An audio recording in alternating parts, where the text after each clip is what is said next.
1952 কাৰ্বি আংলং তেতিয়া মিকিৰ হিলছ বুলি কৈছিলে এনচিলছ অট'নমাছ কাউন্সিল এটা ডিমা হাছাও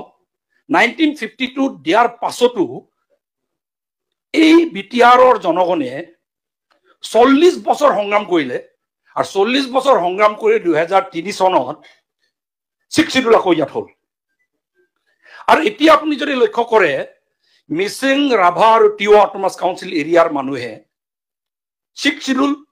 সাংবিধানিক স্বীকৃতি পাব লাগে বুলি ডিমান্ড কৰি অসম চৰকাৰক মই ধন্যবাদ জ্ঞাপন কৰিছো এই ডিমান্ডটো এতিয়াও ৰেলিভেন্ট বুলি ভাবি কেন্দ্ৰীয় চৰকাৰলৈ অসম চৰকাৰৰ ট্ৰাইবেল এফেয়াৰ্ছ মিনিষ্টাৰে বা মিনিষ্ট্ৰীয়ে কেন্দ্ৰ চৰকাৰলৈ প্ৰেৰণ কৰিছে তাৰ কাৰণে এই সলিউশনৰ কাৰণে সাংবিধানিক স্বীকৃতিৰ কাৰণে প্ৰেৰণ কৰিছে তাৰ কাৰণে মই অসম চৰকাৰৰ মাননীয় মুখ্যমন্ত্ৰী আৰু ট্ৰাইবেল মন্ত্ৰী মই ধন্যবাদ জ্ঞাপন কৰিছো সো এতিয়া প্ৰশ্নটো হ'ল after 73 years why is it still relevant মই ইনা যেতিয়া আপোনাৰ কনস্টিটিউয়েন্ট এসেম্বলি যেতিয়া ডিসকাশন হৈ আছিল আপোনাৰ বিফোৰ ইন্ডিপেন্ডেন্স আৰু এই আইডিয়া 6 শিডিউল আইডিয়াটো কৰ পাইলে কোনে দিলে অসমৰ জনগণে নিজে নিজে ট্ৰাইবেল সকলে নিজে নিজে বনাই লোৱা আইডিয়া 6 শিডিউল নে কোনে বনাইছে এটো স্বাধীনতাৰ আগতে হৈছে আইডিয়াটো কনসেপ্ট হৈছে what was this idea and why is it still relevant অধ্যক্ষ মহোদয় মই বি.আৰ. আম্বেদকাৰৰ আমাৰ ভাৰত ৰত্ন বি.আৰ. আম্বেদকাৰ আমাৰ সংবিধানৰ সৃষ্টিকৰ্তা তেখেতৰ কমেন্ট এটা মাজত পালো তেখেতে কৈছিলে উত্তৰ পূৰ্বাঞ্চলৰ ট্ৰাইবেল সম্পৰ্কে এটা কথা কৈছিলে তেতিয়া এই ড্ৰাফটিং কমিটি যেটা চলি আছিল সংবিধান যেটা ড্ৰাফট চলি আছিল তেতিয়া according to Dr. B.R. Ambedkar the tribal people of Assam differed from the tribals of other areas he felt that the position of the tribals of Assam was somewhat analogous to that of the Red Indians in the United States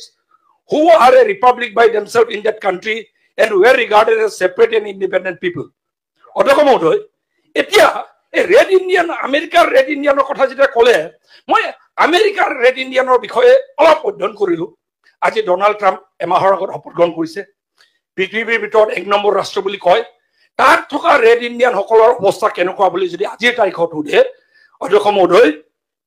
the Red Indians more accurately referred as Native Americans or indigenous people of the United States